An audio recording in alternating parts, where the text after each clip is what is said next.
ఇప్పటిదాకా మనం లీగాలిటీ గురించి మాట్లాడాం కాబట్టి ఇప్పుడు కొంచెం మనం మొరాలిటీ గురించి మాట్లాడదాం. ఇక్కడ జనాలందరూ రెండు వైపులుగా చీలిపోయారు. ఒక సైడ్ ఆఫ్ ద పీపుల్ ఏమంటారు, ఇది ఒక వ్యక్తి చేసిన డెసిషన్ వల్ల రెండు ఫ్యామిలీలు కూలిపోయినాయి, రెండు ఫ్యామిలీలు ఇన్ఫాక్ట్ 3 ఫ్యామిలీలు కూలిపోయిన దాంట్లో డిబేటే లేదు. మిర్యాలగూడ SC/ST కోర్టులో 5 సంవత్సరాలు 9 నెలల తర్వాత ఒక కేసు మీద తీర్పునిచ్చింది court. Second additional judge honourable Roja Ramani గారు ఇచ్చారు ఆ తీర్పుని. పబ్లిక్ ప్రాసిక్యూటర్ నుంచి ఆ తీర్పును ఒక ల్యాండ్ మార్క్ జడ్జ్మెంట్ అంటున్నారు. కులగజ్జతో హత్యలు చేసే వాళ్ళకి ఇది ఒక చంపదెబ్బ లాంటిది అని చెప్పి ఆనందిస్తున్నారు. ఈ తీర్పును యావత్తు భారతదేశం స్వాగతించాల్సినటువంటి తీర్పుగా చెప్పుకోవచ్చు. ఈ తీర్పు సమాజం పట్ల ఖచ్చితంగా మార్పుకు దోహదం చేస్తుందని చెప్పుకోవచ్చు.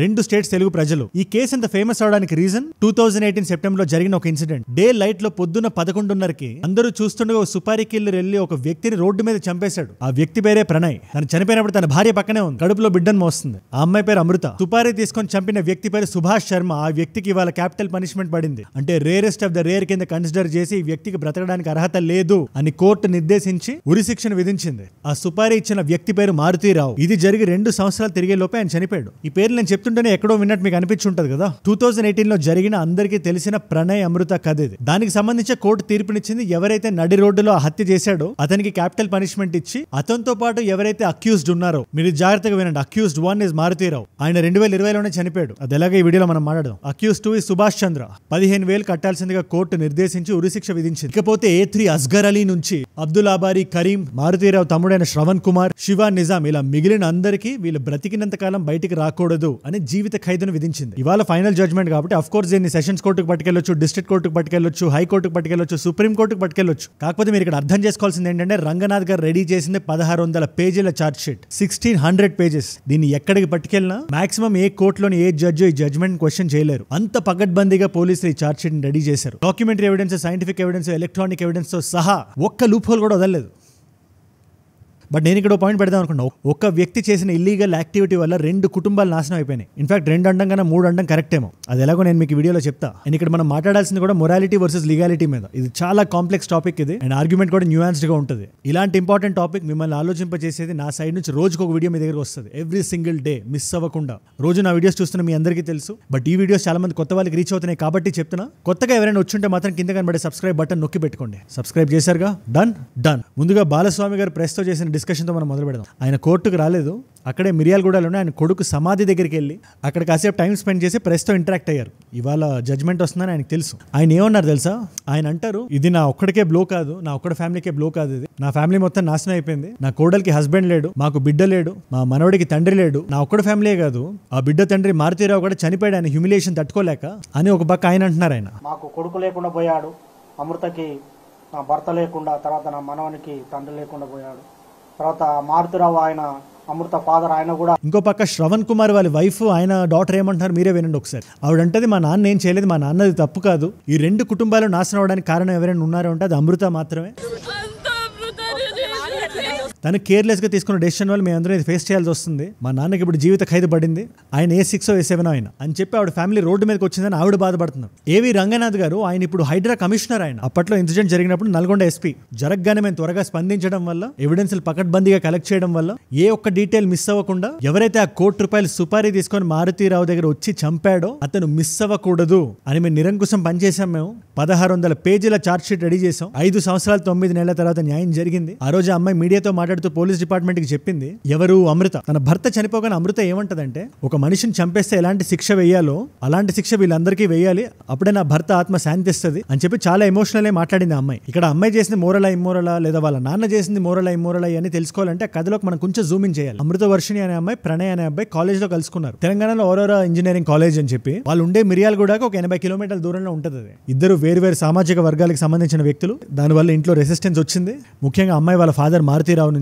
వాళ్ళ నాన్నగారి కోరికకు విరుద్ధంగా ఈ అమ్మాయి పెళ్లి చేసుకుని ఇంటి బయటకు వచ్చేసింది. ఎర్లీ 2018లో వీళ్ళు పెళ్లి కూడా చేసుకున్నారు. ఆ టైం వాళ్ళ కాలేజ్ కూడా అయిపోయింది. జనవరిలో పెళ్లి అయింది. క్రమేణా అమ్మాయి ప్రెగ్నెంట్ కూడా అయింది. అండ్ ఈ గ్యాప్ లో ఈ మారుతీరావు అనే వ్యక్తి ఒక కాంట్రాక్ట్ కిల్లర్ ని హైర్ చేసుకుని తన ప్రెగ్నెంట్ వైఫ్ ని క్లినిక్ కి పట్టుకెళ్తే రొటీన్ చెకప్ అయిపోయి బయటకు వస్తుండగా అందరూ చూస్తుండగా పొద్దున్న 11:30కి ప్రణయ్ అనే వ్యక్తి హత్య జరిగింది. అది ఆన్ టేప్ రికార్డ్ కూడా అయి ఉంది. ఇది జరిగిన 5 రోజులకి ప్రణయ్ తండ్రి బాలస్వామి ఆయన కేసు పెట్టాడు. ఆయన కేసును ఆధారంగా తీసుకుని మారుతీరావు అనే వ్యక్తిని అరెస్ట్ చేశారు. వాళ్ళ ఇన్వెస్టిగేషన్ ఏం తేలింది, అస్గర్ అలీ అనే వ్యక్తి ఎవరైతే మారుతీరావు క్లోజ్ అసోసియేట్ ఉన్నాడో ఆయన్ని మీడియేటర్ గా పెట్టుకొని సుభాష్ చంద్ర అనే వ్యక్తిని నార్త్ నుంచి దింపించి ఆయనకు ₹1,00,00,000 ఇప్పించి ప్లాన్ చేసి హత్య చేశారు అని. ఆయనకి ఇచ్చిన బ్రీఫ్ కూడా నా కూతురు చూస్తుండగా జరగాలి ఇది అని. ఆయన 5 నెలలు జైల్లో ఉండి 2019 ఫిబ్రవరిలో బెయిల్ మీద బయటకు వచ్చాడు ఆయన. ఇది జరిగిన ఎగ్జాక్ట్ 13 months తర్వాత హ్యూమిలియేషన్ తట్టుకోలేక ఆయన చనిపోయాడు. ఆ టైంకి ఇంకా చార్జ్ షీట్ కూడా ఫైల్ అవ్వలేదు. ఆయన చనిపోయింది March 2020లో. ఇదిలా ఉండగా మనం కొంచెం వెనక్కి వచ్చి చూస్తే June 2019లో పోలీసులు చాలా శ్రద్ధగా ఎవిడెన్స్ మొత్తం కలెక్ట్ చేసి ఒక 1600 పేజీల చార్జ్ షీట్ రెడీ చేశారు.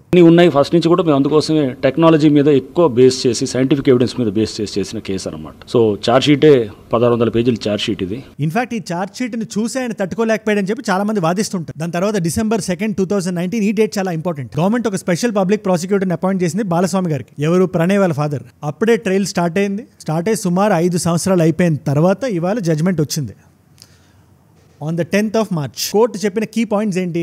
ఎటువంటి భయం లేకుండా ఆ వ్యక్తి ఎలా చంపుతాడు అతను సుభాష్ చంద్ర అనే వ్యక్తి చాటుగా వెళ్ళి చంపినా కూడా అది వేరే అర్థం ఉంటుంది దానికి. కోర్టులు, జైళ్లు, బెయిల్ ఇవన్నీ మనం ఏం చేయలేవని చెప్పి ఆయన అలా చేశాడు. ఇది ఒక మెసేజ్ లో వెళ్ళాలనే థాట్ లో ఆయన క్యాపిటల్ పనిష్మెంట్ విధించి మిగతా అక్యూజ్డ్ ఎవరైతే ఉన్నారో ఆయన సొంత తమ్ముడితో సహా, మారుతీరావు సొంత తమ్ముడు శ్రవణ్ కుమార్ తో సహా వీళ్ళు బ్రతికుండే వరకు జైలు బయటికి రాకూడదు అని లైఫ్ సెంటెన్సింగ్ వేసింది. అండ్ ఇంకో ఇంపార్టెంట్ పాయింట్ ఉంది ఇక్కడ. ఇలాంటి కేసులో జనరల్ గా ఏదైనా చార్జ్ షీట్ ఫైల్ అయ్యి ఎవిడెన్స్ అంతా ముందు పెట్టి తీర్పుని వెల్లడించేటప్పుడు ఏ ఒక్క చిన్న లూప్ హోల్ ఉన్నా కూడా, ఒక చిన్న ఫేషియల్ రికగ్నిషన్ పనిచేయకపోయినా కూడా, ఒక చిన్న ఫింగర్ ప్రింట్ మిస్ అయినా కూడా, ఒక చిన్న కీ డీటెయిల్ ఆ చార్జ్ షీట్ లో లేకపోయినా కూడా కోర్టు ఇంత ఇదిగా వచ్చి ఆ జడ్జ్మెంట్ ఇవ్వలేదు. బట్ ఇక్కడ ఏవి రంగనాథ్ గారి కాంపిటెన్స్ అని మనం మెచ్చుకోవాలి. ఆయన ఎక్కడా స్పేస్ వదలలేదు. Cell towers, tower locations, movements, facial recognitions నుంచి ఎవిడెన్స్ లో డాక్యుమెంటరీ, సైంటిఫిక్, ఎలక్ట్రానిక్ ఏ ఎవిడెన్స్ వదలకుండా మొత్తాన్ని రికార్డ్ చేసి మడతెట్టి జడ్జి ముందు పెట్టారు. ఇన్ఫాక్ట్ ఈ ట్రయల్ స్టార్ట్ అయినప్పుడు కూడా 2 జడ్జిలు ఉండేవారు. భవానీ గారు, PO Act SC/ST special judge Tirupati గారు. వీళ్ళిద్దరు కూడా ఐ విట్నెస్ అకౌంట్లు మొత్తం కలెక్ట్ చేసి EW 1 నుంచి 16 వరకు అదంతా కూడా పకడ్బందీగా ఉండడంతో ఈ కేసు చాలా ఎయిర్ టైట్ గా ఉంది. అందువల్ల ఇలాంటి తీర్పుని ఇవ్వగలిగారు. ఇప్పటిదాకా మనం లీగాలిటీ గురించి మాట్లాడాం కాబట్టి ఇప్పుడు కొంచెం మనం మొరాలిటీ గురించి మాట్లాడదాం. ఇక్కడ జనాలందరూ 2 వైపులుగా చీలిపోయారు. ఒక సైడ్ ఆఫ్ ద పీపుల్ ఏమంటారు? ఇది ఒక వ్యక్తి చేసిన డెసిషన్ వల్ల 2 ఫ్యామిలీలు కూలిపోయినాయి. 2 ఫ్యామిలీలు, ఇన్ఫాక్ట్ 3 ఫ్యామిలీలు కూలిపోయిన దాంట్లో డిబేటే లేదు. మారుతీరావు గారి ఫ్యామిలీ అడ్రస్ లేకుండా వెళ్ళిపోయింది. ప్రణయాల ఫ్యామిలీ కీ మెంబర్ ని కోల్పోయింది. బట్ మారుతీరావు అనే వ్యక్తి తమ్ముడు శ్రవణ్ కుమార్ ఎవరైతే ఉన్నారో ఆయన భార్య బిడ్డలు కూడా రోడ్డు మీదకి వచ్చారు. సో మేజర్ గా ఇది మారుతీరావు తీసుకున్న డెసిషన్ మాత్రమే. ఆయన చేసిన ఇల్లీగల్ యాక్టివిటీ ఏదైతే ఉందో, చట్టాన్ని తన చేతిలోకి తీసుకోవడం ఏదైతే ఉందో, తన కూతురు జీవితాన్ని నాశనం చేసింది, తన జీవితాన్ని కూడా నాశనం చేసేసింది సమూలంగా రూట్స్ నుంచి అని చెప్పి ఒక సైడ్ వాళ్ళు అంటుంటే, ఇంకొక సైడ్ వాళ్ళు ఇది ఒక వ్యక్తి చేసిన తప్పు కాదు, ఇది 2 వ్యక్తులు చేసిన తప్పు. తండ్రికి ఉండే టెంపర్మెంట్ తెలిసి డాటర్ కూడా ఆలోచన రహితంగా ఈ పని చేసింది కదా, ఇంటి నుంచి పారిపోవడం అనేది. అందువల్లే కదా మారుతీరావు ఈ డెసిషన్ తీసుకున్నారని ఇటు సైడ్ వాళ్ళు మాట్లాడుతున్నారు. ఇక్కడే మీకు మోరల్ రిలేటివిటీ అనే కాన్సెప్ట్ మీకు అర్థం కావాలి. ఇప్పుడు మనం లీగాలిటీ బౌండరీ బయటకు వచ్చి మాట్లాడుతున్నాం. మనం ఎవరు కరెక్ట్ ఎవరు తప్పు అనేది చూసే వాళ్ళ దృష్టికోణం బట్టి ఉంటుంది. ప్రాణంగా ప్రేమించిన వ్యక్తిని పెళ్లి చేసుకోవడం కరెక్ట్ అని అమ్మాయి అనుకుంది. ఆ అమ్మాయి మొరాలిటీతో సింక్ అయ్యే వాళ్ళు అమ్మాయిని చూసి అమ్మాయి చేసింది కరెక్టే కదా, అమ్మాయి చేసిన దాంట్లో తప్పే ఉంది అనుకుంటారు. చిన్నప్పటి నుంచి ప్రేమగా పెంచుకున్న తండ్రికి ద్రోహం చేసింది కదా అనే మోరల్ లీనింగ్ ఎవరికైనా ఉంటే వాళ్ళకి మారుతీరావు చేసిన తప్పుతో పాటు అమృత చేసిన తప్పు కూడా కనబడుతుంది. అంతా ఇక్కడ ఉంది. మనం లీగాలిటీ బయట మాట్లాడుతున్నాం కాబట్టి. బట్ ఇక్కడ కామన్ గా ఇద్దరు ఒప్పుకునే విషయం ఏంటంటే మారుతీరావు తప్పు చేశాడు అని. ఏదైనా అవ్వనివ్వండి, ఒకరు మనకి నమ్మక ద్రోహం చేయనివ్వండి, ఆ నేరం ఎంత పెద్దదైనా అవ్వనివ్వండి, ఒక ప్రాణాన్ని భూమి మీద నుంచి తీసే హక్కు ఎవరికీ లేదు.